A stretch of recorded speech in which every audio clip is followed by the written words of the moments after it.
그러므로 만물이 그를 위하고 또한 그로 말미암은 이가 많은 아들들을 이끌어 영광에 들어가게 하시는 일에 그들의 구원의 창시자를 고난을 통하여 온전하게 하심이 합당하도다.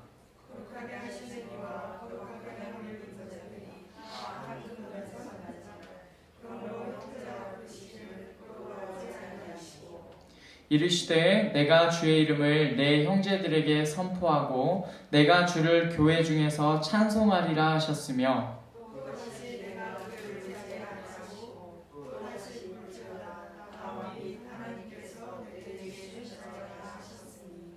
자녀들은 혈과 육에 속하였음에 그도 또한 같은 모양으로 혈과 육을 함께 지니심은 죽음을 통하여 죽음의 세력을 잡은 자 곧 마귀를 멸하시며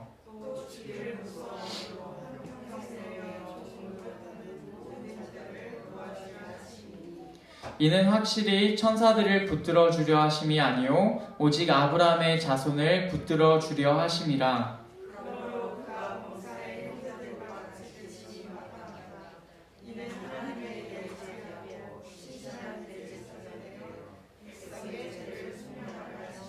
함께 읽겠습니다. 그가 시험을 받아 고난을 당하였은즉 시험 받는 자들을 능히 도우실 수 있느니라. 아멘. 히브리서는 예수 그리스도를 믿기로 회심한 히브리인들을 원래의 대상으로 하여 쓴 편지입니다. 히브리서 기자는 예수님을 믿는 믿음이 믿음에 머무르는 것이 유대교 신앙으로 돌아가는 것보다 얼마나 더 좋은 것인지, 유대교 신앙보다 그 예수 그리스도를 믿는 것이 얼마나 제대로 된 믿음인지를 논증해주고 있습니다. 이 논증은 앞서 제가 계속 얘기했듯이 여러 대상을 두고 예수님과 비교하는 방법으로 진행하고 있는데요. 히브리서 1장과 2장까지는 천사들과 예수님을 비교하고 있습니다. 그리고 오늘 말씀은 그 천사들과 예수님을 비교하는 마지막 단락입니다. 지난주에 들었던 히브리서 2장 5절부터 9절까지의 말씀의 내용을 잠깐 살펴보면 이러했습니다. 예수님께서는 죽음을 당하심으로써 죽지 않는 천사들보다 낮은 위치에 있는 것처럼 보였습니다. 근데 그것은 영원히 그런 것이 아니라 잠시 동안만 그랬습니다. 하나님께서는 모든 것들을 예수님께 복종하게 하셨어요. 그런데 나타나는 현실은 어땠습니까? 모든 것들이 예수님께 복종하고 있다는 이 사실이 드러나지 않는 것처럼 보였어요. 이런 현실은 사실 히브리서 기자와 히브리서 그 편지를 받아보는 유대인들의 현실과도 같았습니다.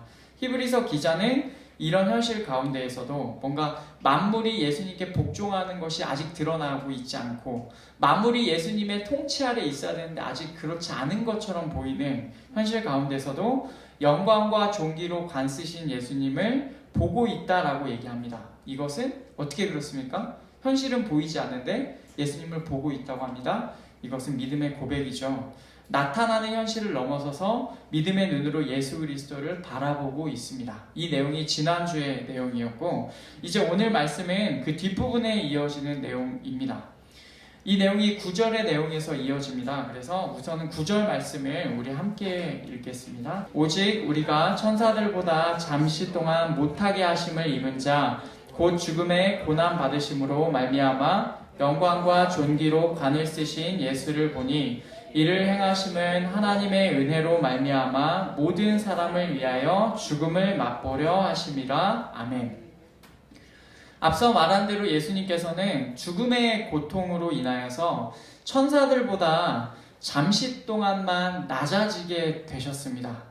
왜냐하면 천사들은 죽지 않는데 예수님은 죽으셨거든요. 그래서 뭔가 천사들보다 더 낮아 보이는 자리에 처하셨어요.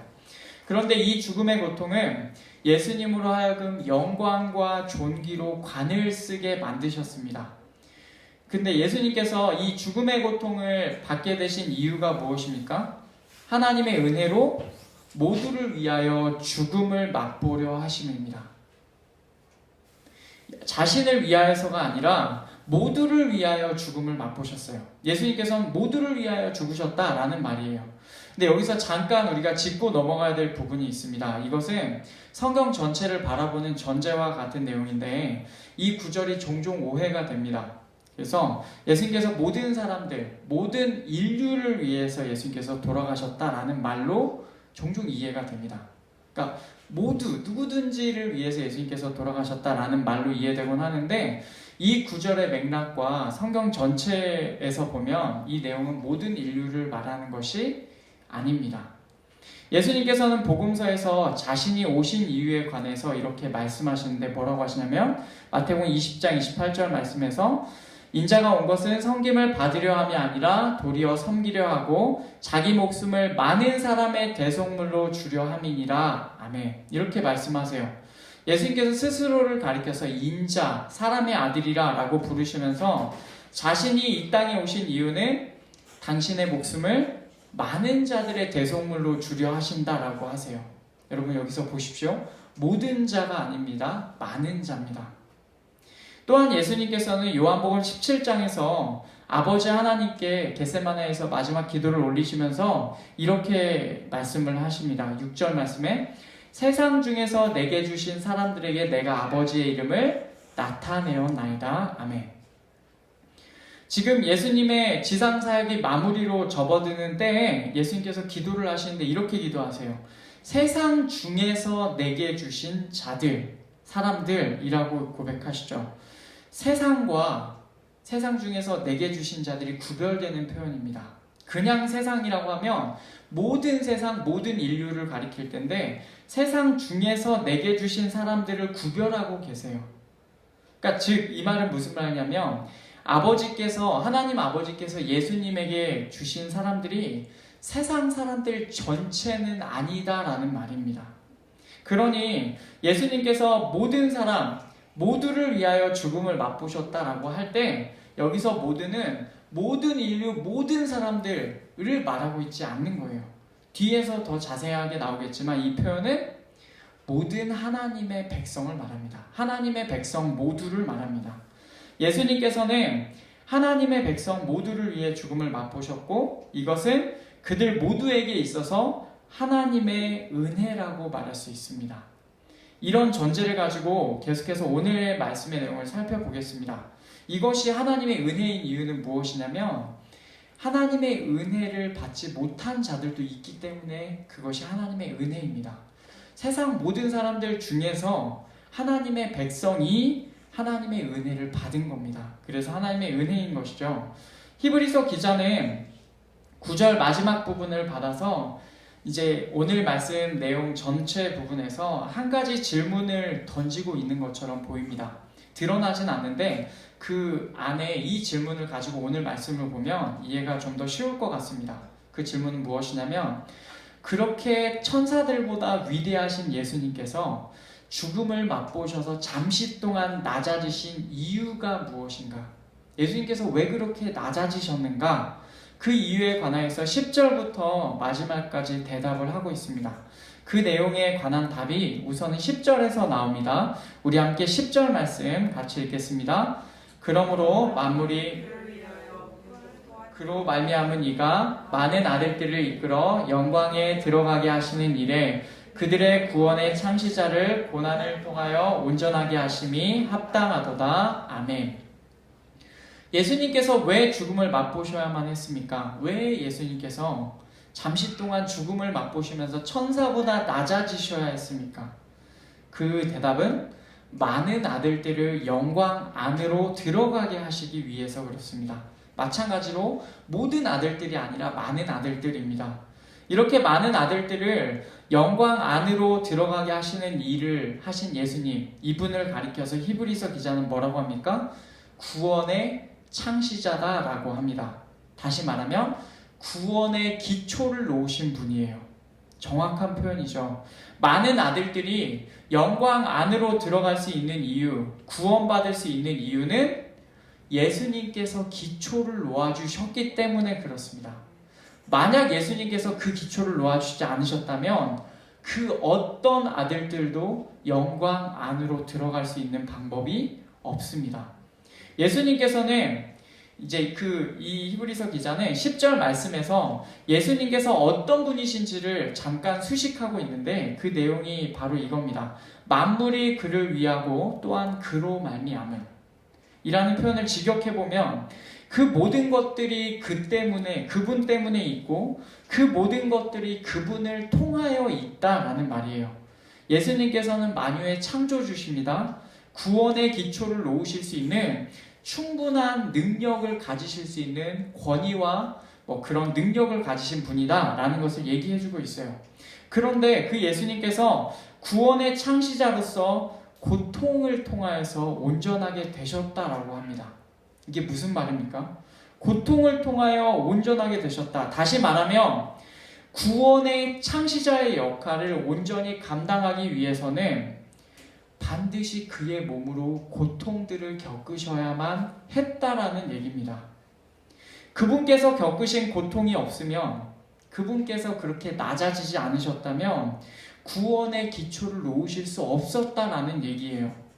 여러분, 고통과 구원이 무슨 관계가 있습니까? 예수님이 당하신 고통과 구원이 무슨 관계가 있어요? 오늘 말씀 뒷부분에서 통합적으로 다시 한번 설명이 될 것입니다. 11절부터 17절까지의 내용은 예수님께서 왜 낮아지셔야 했는가에 관한 답을 또 다른 관점에서 제시하고 있는데 우선은 11절 말씀을 한번 보면서 넘어가겠습니다. 11절 제가 읽겠습니다. 거룩하게 하시는 이와 거룩하게 함을 입은 자들이 다 한 근원에서 난지라. 그러므로 형제라 부르시기를 부끄러워하지 아니하시고 아멘. 거룩하게 하시는 자와 거룩하게 함을 입은 자들, 다시 말하면 거룩하게 되는 자들이에요. 그러니까 한 분은 거룩하게 하고 계십니다. 그리고 다른 쪽에서는 거룩하게 되는 자들이 있습니다. 누군가는 거룩함을 주고 있고 누군가는 거룩함을 입고 있습니다. 그들이 다 하나로부터 한 근원에서 났다고 합니다. 이 말이 무엇인지 알려면 설명이 조금 필요합니다. 거룩하게 하시는 자는 예수님을 말합니다. 거룩하게 되는 자들은 아까 말했던 영광 안으로 들어가게 되는 자들, 방금 앞에서 나온 많은 아들들을 말합니다. 그러니까 많은 아들들이 영광 안으로 들어간다고 할 때 그들을 가리켜서 얘기해요. 이들은 예수님께서 구원의 창시자가 만약에 되지 않으셨다면 아직 구원받지 못한 자들이에요. 구원받지 못한 자들입니다. 다시 말해서 아직 거룩하게 되지 못한 자들이고 아직 하나님의 영광에 못 들어가는 자들입니다. 그들이 왜 그렇게 하나님의 거룩함에 도달하지 못하고 하나님의 영광에 왜 들어가지 못합니까? 질문을 바꿔보면 이 질문이 됩니다. 이들이 왜 구원받지 못하는가? 라는 질문이에요. 이 질문에 관하여서 로마서 3장에서는 이렇게 말씀합니다. 모든 사람이 죄를 범하였음에 하나님의 영광에 이르지 못하더니 아멘. 모든 사람이 하나님의 영광 안으로 들어가지 못하는 이유, 모든 사람이 구원받지 못하는 이유가 무엇입니까? 죄를 범하였기 때문이에요. 첫 번째 사람 아담의 죄가 그들의 후손인 사람들에게 전해져 왔습니다. 그 죄가 무엇이죠? 뼛속까지 하나님을 거역하는 죄입니다. 사람은 날 때부터 그 죄의 본성을 가지고 태어나고 그 본성을 억제하지 못하고 늘 죄를 지으면서 살아갑니다. 이 죄 때문에 사람은 하나님의 영광에 이르지 못하고 하나님의 거룩함에 도달하지 못합니다. 이것이 사람이에요. 그 죄의 결과가 어떻게 됩니까? 로마서 12장 말씀에 보면 그러므로 한 사람으로 말미암아 죄가 세상에 들어오고 죄로 말미암아 사망이 들어왔나니 이와 같이 모든 사람이 죄를 지었으므로 사망이 모든 사람에게 이르렀느니라. 아멘. 한 사람 아담으로 말미암아 죄가 세상에 들어왔습니다. 그 죄로 말미암아 필연적으로 사망이 들어오게 되었습니다. 아담의 후예인 모든 사람이 마찬가지로 죄를 지었기 때문에 사망이 모든 사람에게 똑같이 이르르게 되었습니다. 모든 죄인은 결국 사망, 죽음에 이르러야 합니다. 이 죄의 결과를 바라보는 사람들은 어떻게 살고 있겠습니까? 오늘 말씀 15절에서 그들의 모습을 잘 보여주고 있습니다. 15절 말씀 같이 읽겠습니다. 또 죽기를 무서워함으로 한평생 매여 종노릇하는 모든 자들을 놓아주려 하심이니 아멘. 사람들은 마음에 누구나 어떤 마음이 있냐면 죽음의 공포가 있습니다. 죽음에 관한, 그리고 결국에는 형벌에 관한 공포가 있습니다. 그 공포 때문에 모든 사는 날 동안 노예의 상태로 묶여서 죽을까봐 벌벌 떨면서 지냅니다. 이것이 죄의 결과를 기다리는 죄인된 사람의 모습이죠. 그런데 이 모든 사람 중에서도 하나님께서 택하신 하나님의 백성이 있습니다. 아까 앞에서 언급했던 것처럼 세상과 구별되는 세상 중에서 예수님께 주어진 사람들이 있습니다. 세상 중에서도 예수님께 주어진 사람들이 있어요. 하나님께서 이들을 깊이 생각하셨어요. 이들에게 구원의 길을 열어주려고 하셨습니다. 그래서 이 하나님의 백성이 오늘 말씀 11절에서 나오는 거룩하게 함을 입은 자들, 거룩하게 되는 자들을 가리킵니다. 이들에게 거룩함이 그러면 어떻게 주어집니까? 하나님의 공의는요, 죄인인 자들에게 형벌을 내리셔야 이루어집니다. 하나님의 공의는 죄인된 자에게 형벌이 주어져야만 하나님의 공의가 이루어졌다가 되는 것이죠. 그렇게 하나님께서 형벌을 내리셔서 죄인들이 사망의 형벌을 받게 되면 거기서 빠져나올 수 있는 자가 아무도 없습니다. 그게 끝이에요. 그냥 형벌을 받으면 그게 완전히 끝입니다. 하지만 하나님께서는 공의로우신 하나님인과 동시에 자비로우신 하나님이세요. 하나님의 자비는 어떻게 드러날까요? 죄인인 자들을 용서해 주시는 데서 하나님의 자비가 드러납니다. 그런데 하나님께서는 자비로우신 하나님만은 또 아니에요. 공의로우시면서 동시에 자비로우신 하나님이십니다. 하나님의 공의와 자비가 동시에 이루어지려면 어떻게 해야 될까요? 심판과 용서가 동시에 이루어져야 되는 것이죠. 이것이 어떻게 가능합니까? 심판을 받아버리면 그게 끝이에요. 용서를 받을 수 있는 가능성이 없어요. 용서를 받으면 또 하나님의 공의, 심판이 이루어지지 않는 상태가 되는 것이죠. 이 두 가지가 어떻게 가능합니까? 사람은 자신의 형벌을 받으면 그게 끝이니까 사람 중에서는 다른 누군가를 대신하여서 용서해 줄 수 있는 사람이 없습니다. 구약시대의 제사를 생각해 보십시오. 죄를 지었을 때 자기가 죽어야 되는 그 자리에 다른 짐승을 가지고 와서 대신 죽임을 당하는 것을 목격함으로써, 그리고 그 앞에서 그 짐승을 바침으로써 용서를 받습니다. 다른 어떤 특별한 누군가가 사람을 구해주는 방식으로 구약시대에는 죄의 용서함이 이루어졌습니다. 마찬가지의 원리예요. 만약에 하나님의 공의를 직접 받으면 그 인생은 거기서 끝이기 때문에 그렇게 해서는 하나님의 자비로우심이 드러날 방법이 없습니다. 그래서 다른 어떤 특별한 누군가가 하나님의 공의의 형벌을 대신 가져가서 받으면 사람에게는 하나님의 자비가 주어질 수 있게 되는 것입니다. 구약시대의 제사처럼요. 그런데 그 특별한 누군가에는 조건이 있어요. 그 조건이 무엇입니까? 지금 그 거룩하게 함을 받게 되는 자들이 사람이에요. 그렇기 때문에 우선 같은 조건으로 사람이어야 합니다. 게다가 죄인인 사람은 자신의 죄의 형벌밖에 감당할 수 없어요. 그렇기 때문에 죄인이 아닌 사람이어야 합니다. 이 조건을 갖추는 자가 누가 있습니까? 이 조건을 갖춘 자가 하나님이신 분이 사람의 모양으로 태어나셨으며 죄는 하나도 없으신 분, 하나님의 아들 예수님이셔야 합니다. 그분께서는 10절에서처럼 그 모든 것들이 그분 때문에 존재하고 그 모든 것들이 그분을 통하여 존재하는 그런 분이에요. 그렇게 권능이 있으신 분입니다. 필연적으로 사람들을 거룩하게 하시기 위해서 그 사람들을 향한 하나님의 공의의 형벌을 대신 받아야 합니다. 사람의 조건으로 그 죽임을 당해야 됩니다. 그렇기 때문에 그분께서는 사람의 모양으로 낮아지셨습니다. 그분께서 우리의 죄를 속량해 주신 것이죠.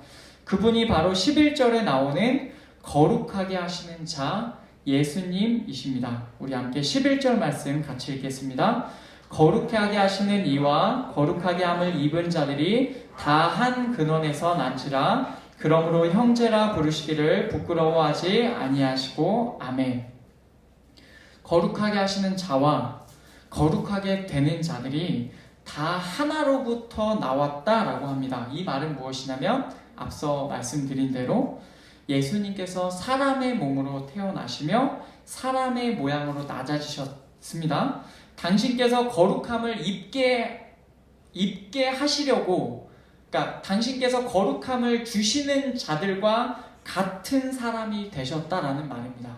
예수님께서도 사람이 되셨고 거룩함을 입게 되는 자들도 사람입니다. 그래서 다 하나로부터 나왔습니다. 그 의미예요. 둘 다 사람이라는 공통점이 있다라는 것이죠. 그렇게 낮아지신 예수님께서는 되게 멋진 표현이 나오는데, 당신께서 거룩하게 만들어 주실 사람들을 가리켜서 뭐라고 부르시냐면 형제들이라고 부르십니다. 형제들이래요. 형제들. 여러분 생각해 보세요. 어떻게 하나님의 아들 예수님께서 사람들과 같이 형제가 될 수 있어요? 어떻게 사람들을 가리켜서 너는 내 형제다, 너는 내 자매다 라고 말할 수 있습니까? 예수님께서는 사실 그런 종류의 분이 아니십니다. 그런데 그 예수님께서 사람으로 낮아지신 것을 부끄러워하지 않으시고 사람들을 가리켜서, 자신이 구원해 주실 사람들을 가리켜서 형제라 부르신다는 것이죠. 그 내용이 12절 말씀에 나옵니다. 12절 말씀에 다윗이 쓴 시입니다. 시편 22편인데 시편 22편은 메시아 시편이라고도 불립니다. 예수님께서 메시아이신 예수님의 이야기예요. 그 내용을 다윗이 먼저 보고 예언한, 자신의 상황과 더불어서 함께 예언한 시입니다. 예수님의 고백을 본인의 입으로 몇천 년 전에 미리 고백한 내용이에요. 그 내용 중 일부가 12절에 나옵니다. 12절 우리 같이 읽어보겠습니다. 이르시되 내가 주의 이름을 내 형제들에게 선포하고 내가 주를 교회 중에서 찬송하리라 하셨으며. 아멘. 여기서 이 내가 라는 표현을 예수님의 고백으로 읽으면 이렇습니다. 예수님께서 하나님 아버지의 이름을 내 형제들에게 선포하셨다라는 말이에요. 예수님께서 그 거룩하게 하실 자들을 가리켜서 뭐라고 부르시면 형제들이라고 표현하십니다. 나아가서 그 다른 이들이 모인 곳, 그 형제들이 모인 곳을 뭐라고 표현하냐면 교회라고 표현합니다. 이어지는 13절에서는 이사야 8장의 말씀을 같은 방식으로 인용해요. 그래서 이사야 선지자의 고백을 예수님의 고백처럼 받아들입니다. 그래서 뭐라고 고백하냐면 또다시 내가 그를 의지하리라 하시고 또 다시 볼지어다 나와 및 하나님께서 내게 주신 자녀라 하셨으니. 아멘. 여기서 마찬가지로 뭐라고 예수님께서 말씀하시냐면 예수님께서 하나님께 대하여서 내가 그분을 의지한다 라고 합니다. 여러분 예수님도 이제 오후 시간에 우리 나누겠지만 예수님께서 하나님과 그 본질에 있어서 동등하신 분이세요. 예수님께서 하나님께 대하여서 본질과 권능과 권위에 있어서 동등하시기 때문에 하나님 내가 주님을 의지합니다 라고 하실 분이 아니라는 것입니다. 그런데 이 부분에서 내가 하나님을 의지합니다 라고 한다는 것은 무슨 말입니까? 내가 사람으로 낮아졌습니다. 내가 사람의 모양으로 낮아졌기에 내가 아버지 하나님을 의지합니다 라는 고백이에요. 뒷부분에서는 뭐라고 합니까? 예수님 자신과 함께 하나님께서 내게 주신 자녀다 라고 하면서 자신이 거룩하게 만드실 사람들을 가리켜서 자녀 혹은 직역하면 아이들이라는 표현입니다. 아이들이라고 부르세요. 그러니까 이 12절 13절의 인용 구절에서 나오는 표현들이 좀 어려울 수 있지만 그 내용입니다. 예수님께서 자신이 거룩하게 만드실 사람들을 가리켜서 뭐라고 부르시냐면 형제들, 그리고 교회, 그리고 아이들이라고 부르신다라는 겁니다. 예수님께서 이렇게 부르신다라는 내용이에요. 이들에 관한 언급이 본격적으로 14절에서 나오는데 14절 말씀 제가 읽겠습니다. 자녀들은 혈과 육에 속하였음에 그도 또한 같은 모양으로 혈과 육을 함께 지니심은 죽음을 통하여 죽음의 세력을 잡은 자 곧 마귀를 멸하시며 아멘. 계속해서 앞의 내용을 이어봤습니다. 아이들이라고 표현되어 있었죠. 그 자녀들을 살리시기 위해서, 다시 말하면 형제들, 교회, 자녀들을 살리시기 위해서 예수님께서 택하신 방법이 뭐냐면 그들이 가진 형제들 혹은 교회 혹은 아이들이 가진 살과 피의 형체를 지니시는 것을 택하셨어요. 다시 말하면 예수님께서는 사람이 되셨다라는 겁니다. 왜냐하면 당신께서 구원하실 대상이 피와 살을 가지셨기 때문에, 혈과 육을 가지셨기 때문에 그들과 같은 모양으로 취하셨다라는 말이에요. 그렇게 사람이 되셔서 고통들을 당하시고 형제들의 죄로 인한 죽음의 고통을 받으셨습니다. 형제들에게는 이제 하나님의 공의가 해결되었습니다. 왜냐하면 자기가 받아야 될 죽음의 형벌을 대신 가져가셔서 그 죄의 형벌을 대신 사람의 몸으로 감당하신 분이 계셨거든요. 그분이 예수님이십니다. 그래서 그분께서 하나님의 공의의 심판을 대신 가져가심으로써 나머지 형제들에게는 어떻게 됩니까? 하나님의 자비하심이 주어지게 되었습니다. 그래서 하나님의 공의와 하나님의 자비하심이 동시에 이루어지게 되신 것이죠. 그분께서는 진정한 의미의 구원의 창시자가 되어 주셨습니다. 아까 10절에서 얘기했었던 고통과 구원은 이렇게 연결이 됩니다. 그분께서 사람의 모양으로 낮아지셔서 형제들의 구원을 위해 사람의 형체가 되셨고, 형제들이 받아야 될 하나님의 공의의 심판을 자신의 몸으로 대신 받으셔서 죽음의 고통을 받으셨습니다. 그로 인하여서 형제들에게는 구원이 이루어지게 되었습니다. 고통과 구원이 그렇게 연결이 되었어요. 이제 17절에서는 예수님께서 천사들보다 낮아지신 이유를 이렇게 설명하고 있습니다. 우리 함께 17절 말씀 같이 읽겠습니다.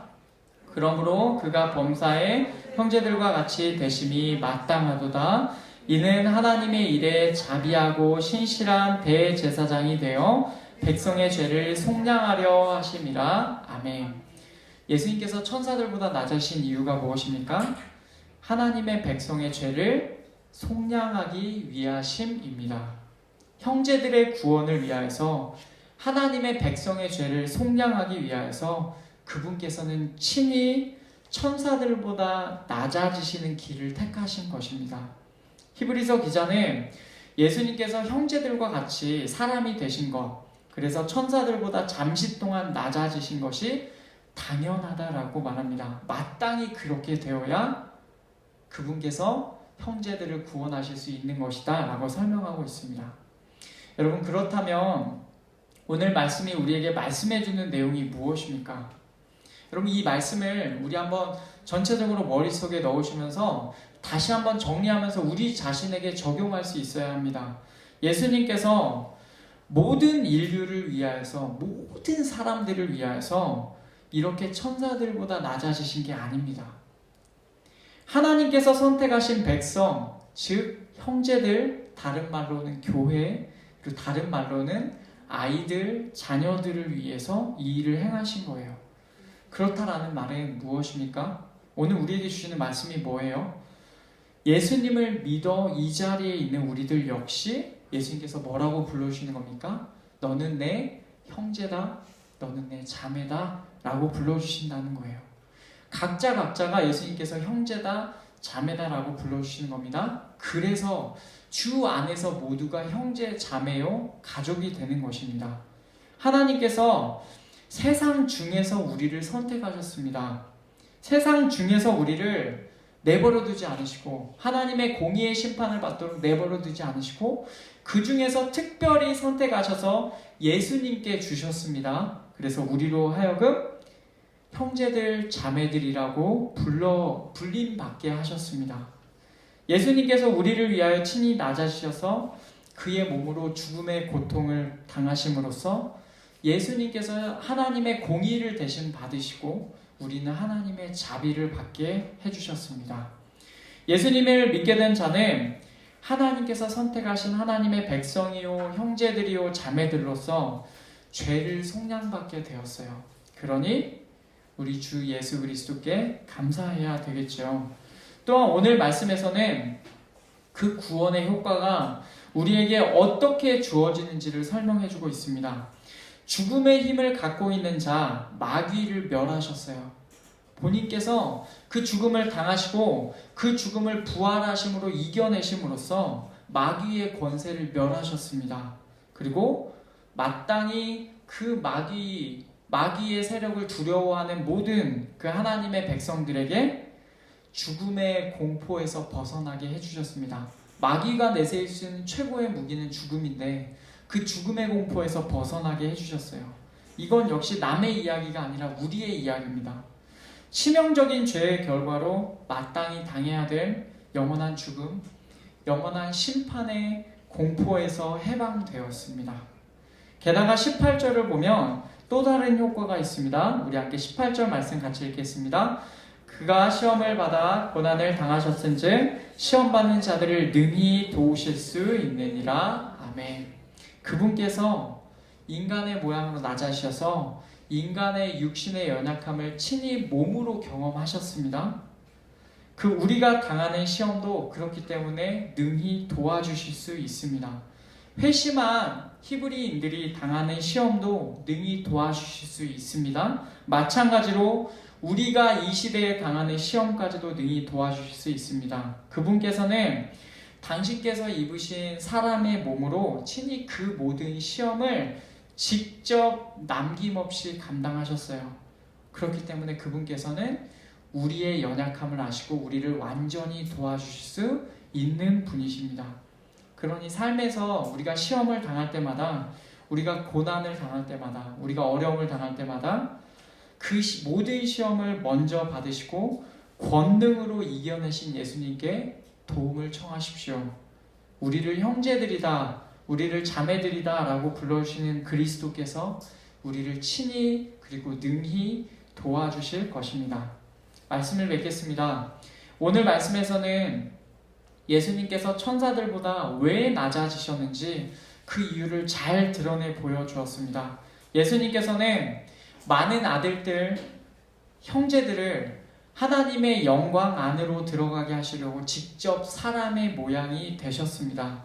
형제들과 같은 모양으로 되셔서 사람의 모양으로 형제들이 받아야 될 죄의 결과인 사망을 직접 감당하시고 구원의 기초를 놓으셔서 예수님을 따르는 모든 형제들이 구원을 받을 수 있도록 인도해 주셨어요. 그분께서는 정말로 우리 모두의 구원의 기초를 놓아주신 분이십니다. 그러니 어찌 예수님을 천사들보다 낫다고 비하할 수 있겠습니까? 그리고 어찌 예수님을 버리고 유대교나 혹은 다른 데로 우리가 돌아갈 수 있겠습니까? 예수님께서는 천사들보다 비교할 수 없이 위대하신 분이며 우리의 구원주 되시고 마땅히 우리가 따라야 되고 섬겨야 될 좋은 분이세요. 우리 대신 죄의 값을 치러주신 예수님 덕분에 우리는 죽음의 공포에서 벗어났습니다. 이 땅의 삶에서 시험을 당할 때마다 먼저 시험을 받고 이겨주신 예수님께 아뢰 수 있게 되었습니다. 예수님께서 친히 도와주실 것입니다. 여러분, 그 예수님을 늘 믿고 고백하십시오. 또한 우리는 이런 예수님을 함께 섬기고 있는 형제들이고 자매들이고 주 안에서 가족입니다. 이 사실을 잊지 말고 이 땅을 떠날 때까지 예수 그리스도를 믿는 믿음에서 변하지 맙시다.